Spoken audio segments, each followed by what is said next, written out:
Alright everyone, it is time for the Occult Video 200. Long-term Occult project culminates. Basically, this is the end of the initial stage of the Occult Videos project. I wanted to make 200 of them. I'm going to keep making them. But it's no longer a pressing concern, a pressing issue. And you know, you get to the point where if you cover too many of these topics, you're going to delve into some minutia. But I wanted to let people know a little bit about this project. Because it goes beyond simply making occult videos. There's a reason, for example, that I've decided to, on one channel, have the occult topics with the political material, the news and stuff. And you'll notice, if you look through all of it, you're going to see a common behavioral variation. That's because it is a long-term, multi-year experiment. It's a behavioral experiment as well. It has nothing to do specifically just with the spiritual. I'm not saying I don't believe in these things. I am a pagan in the genuine, authentic sense. I do believe in the spiritual, absolutely and literally. I do believe in the occult, literally. So I'm not trying to say, well, experiment over, I'm actually like a mad scientist or something. But I've also been experimenting, fiddling around a little bit, in a benevolent sense, of course, with people's minds, which is, I have a deep-seated, absolute, internally authoritative belief in liberty. I believe in people's personal freedom. I believe that most cultures in the world fall far short of recognizing that freedom. I believe individuality is supreme. I believe that people have a right to choose their destiny, that they should be free of malevolent propaganda, and I see it all around. The whole world is blanketed right now with a pall of propaganda. Corporations trying to get your money, governments trying to get you to give up what liberty you still have. It happens all of the time. I thought myself, what if I meshed the spiritual with the political together and tried to inoculate as many people as I could against tyranny? What if I tried to inject... I openly wrote about this and nobody picked up on it. I believe it was in Occult Memetics specifically that I included this passage. I was talking about the concept spiritual propaganda and spiritual mimetic warfare is more effective because the spiritual affects people on a basis that is more intrinsic. It's more related, oddly enough, to the survival mechanism than most other things. Now, you see in ads, commercials take advantage of this too. It goes into the realm of advertising and human communication. What are the basic fundamental survival drives related to genetics? You want to mate, you need to acquire nutrients to stay alive, basic comforts, shelter, things like that. The ability to defend oneself. When you see advertisements made, you can almost always tie those brands and advertisements into one of those categories, if not multiple categories. The spiritual overlaps with them all. The spiritual hijacks the human drive towards survivalship, as well as other basic mental drives related to virtually everything. Literally, the most successful religions, organized religions that is, have structured themselves innately, and this is why they've survived. It's not they tried to do this to take over. It's more, if they hadn't done this, they wouldn't still be around and others would have displaced them. If you look at Christianity, Islam, and some of the other big religions, Hinduism to an extent, they've hijacked the survival mechanisms of the collective populations more effectively than other spiritual forms. That doesn't mean they're more true. It doesn't mean they're more positive. It doesn't mean that at this point in human development they're necessarily intrinsically better than other spiritual systems. I would say if we wanted to have the ultimate survival mechanism religion, it would have to be some variant of green paganism at this point, because we're really laying waste to the world. Now, those crosses are made of dead trees. You should have left the sacred groves up. They're more intrinsically useful, in basically every way. You can get fruit from them. Maybe it's an apple tree, a sacred grove. Maybe it's it's just filtering the air or something, and it's pretty to look at, and bees flying around and stuff. Stop spraying with pesticide. But here's the thing.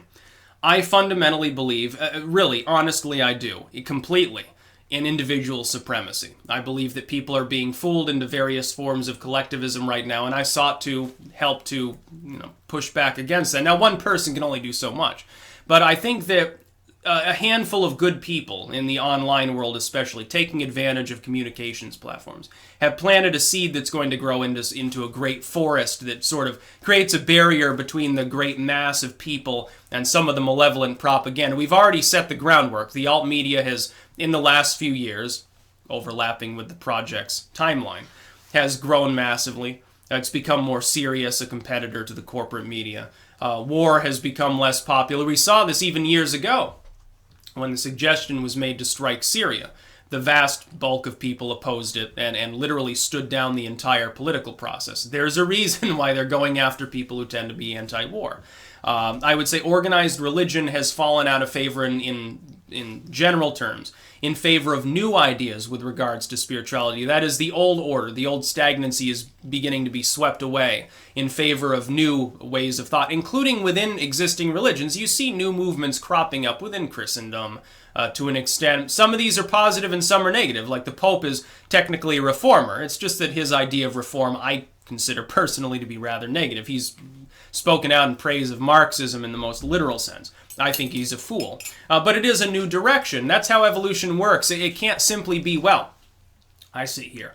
I essentially plan and determine what direction everything nests will move in because it's a linear system. We must progress forever. There must always be change. No, it's more random than that. It's impossible to account for it all. But change is necessary, and we are in a period of change.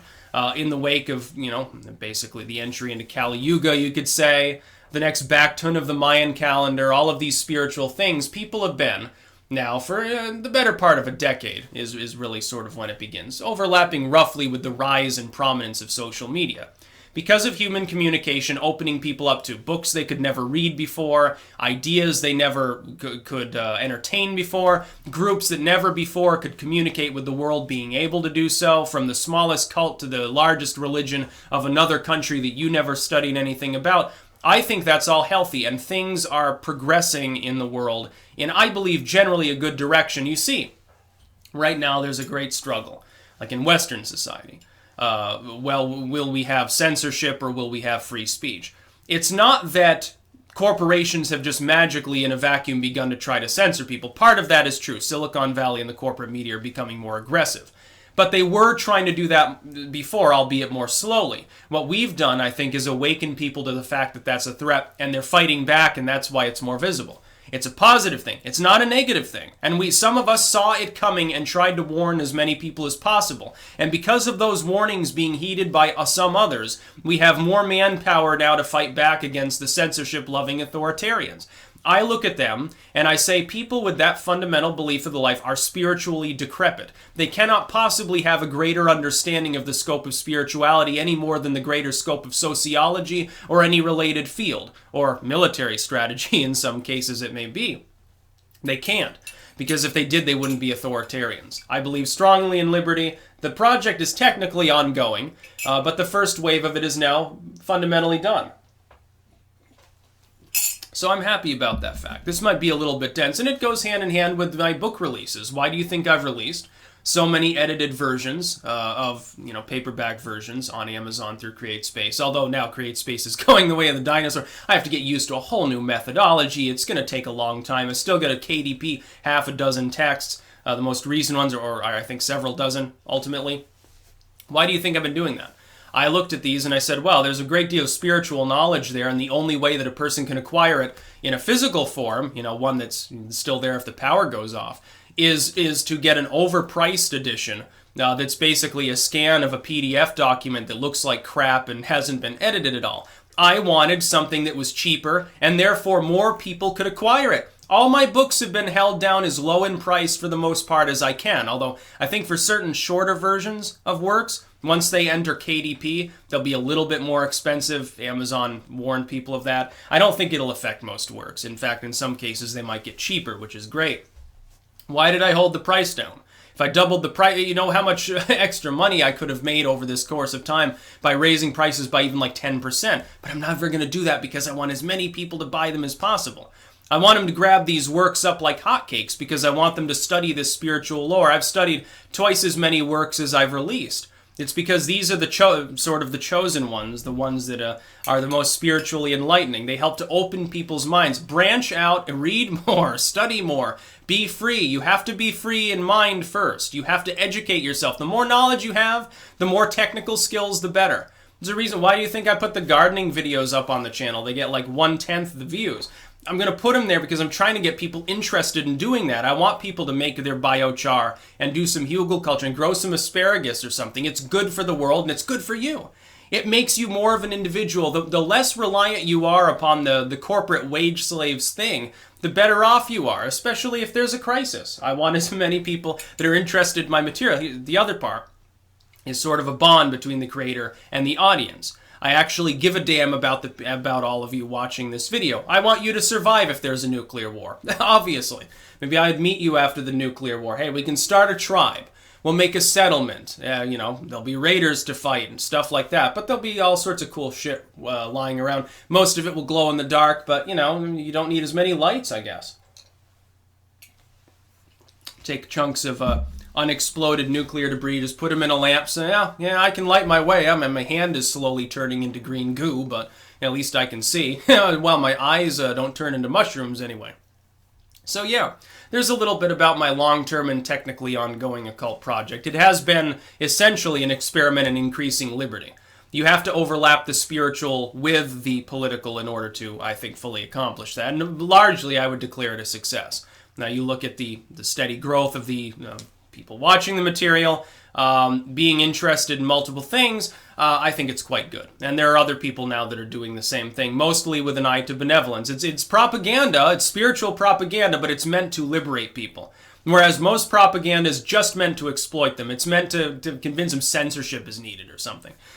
You see this, it's not just organized religion or corporations or governments. There are individuals that do that too. Mainly, they're like the whispery soccer mom gossips. They don't want anyone to have a good time. They don't want people to be able to like express themselves and speak freely and think. That's about all. Peace out.